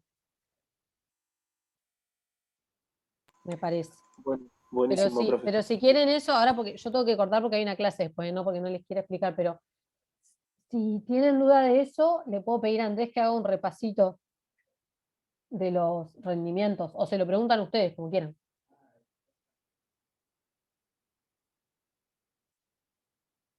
Yo igual le voy a avisar. ¿Tienen alguna duda así más? En 3 minutos quedan. No sé si tienen algo así muy urgente.